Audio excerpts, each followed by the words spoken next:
Здравствуйте! Сегодня мы поговорим о кашле, о его различных и многообразных видах, а также о причинах, которые его вызывают. Итак, что же такое кашель? Кашель – это усиленный выдох через сомкнутую голосовую щель. Классификация кашля очень многообразна.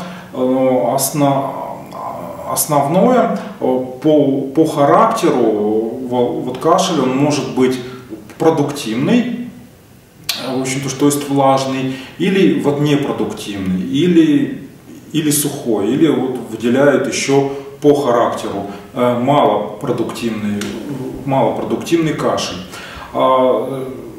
Основной причиной появления кашля является заболевание дыхательной системы, как верхних дыхательных путей, так и нижних дыхательных путей.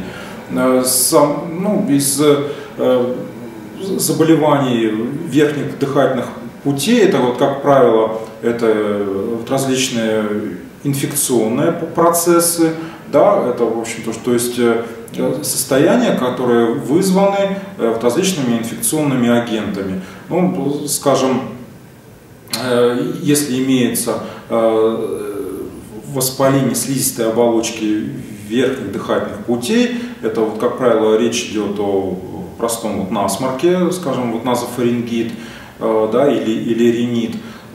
Также воспаление глотки, это фарингит, это воспаление трахеи, трахеит, а также воспаление гортани, да, это ларингит. Все данные органы относятся к так называемым верхним отделам дыхательной системы.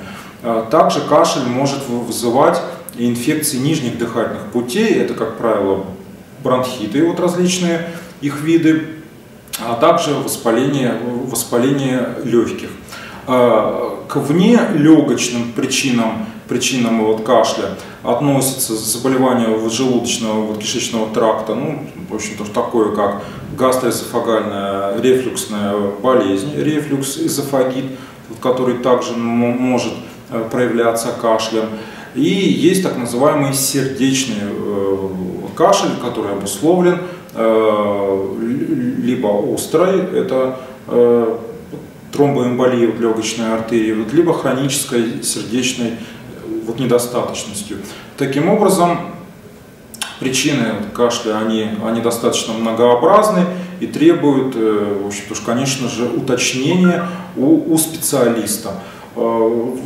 Как правило, после осмотра, в общем-то, доктора, который уже поставит первоначальный диагноз и выяснит причину кашля, он может назначить дополнительные методы обследования. Это, как правило, это флюорография либо же рентгеновское обследование легких, это осмотр ЛОР врача, это осмотр обязательно врача кардиолога с электрокардиограммой, гастроэнтеролога с последующим проведением гастроскопии и так далее.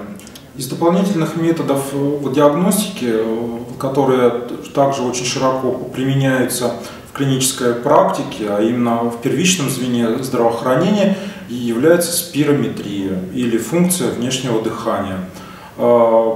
Показанием к ее проведению, так же как и для рентгеновского обследования легких, является наличие кашля 5 дней и более. А также ФВД или спирометрия активно назначается всем пациентам, которым поставлен диагноз острый обструктивный бронхит, либо же бронхиальная астма, либо хроническая обструктивная болезнь легких. Что касается лабораторных методов диагностики в первичном звене здравоохранения, как правило, и на уровне стационара, вам вот могут вот порекомендовать общий анализ мокроты. Это в том случае, что если все-таки вот кашель имеет именно продуктивный характер, то есть он влажный, с отделением либо в небольшого, либо в общем-то, большого количества мокроты, в общем, то есть отделяемого слизистой оболочки